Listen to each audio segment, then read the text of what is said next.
ছোটোবেলায় যখন মাথার উপর দিয়ে প্লেন উড়ে যেত, শুধু আকাশের দিকে তাকিয়ে থাকতাম, দেখতাম, ভাবতাম কীভাবে ওড়ে, কত লোক থাকে, কত বড়, বোঝা যেত না। অনেক ভাবনা মাথায় ঘুরপাক খেত। আজকে এই দিয়ে প্রায় 5 বার সেই প্লেনে যাচ্ছে। বারবার নিজের চিকিৎসা বলো, অন্য লোকের চিকিৎসা, তাদেরকে নিয়ে আসি। তো অনেকবারই চাপা হয়ে গেল, ইচ্ছাটা অনেকটাই পূর্ণ হয়ে গেল, অনেকটাই বুঝতে পারলাম আসলে ভগবান হয়তো অসুখ দিয়েছে, সঙ্গে মনে হয় প্লেনে চড়ার সৌভাগ্যটাও দিয়েছে। এটাই এটাই হচ্ছে মানুষের কপাল।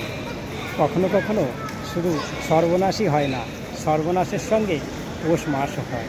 তাহলে আসুন একটু দেখে নিন চেন্নাইয়ের মা ইন্টারন্যাশনাল বিমানবন্দরকে, কেমন এরকম এই বিমানবন্দর।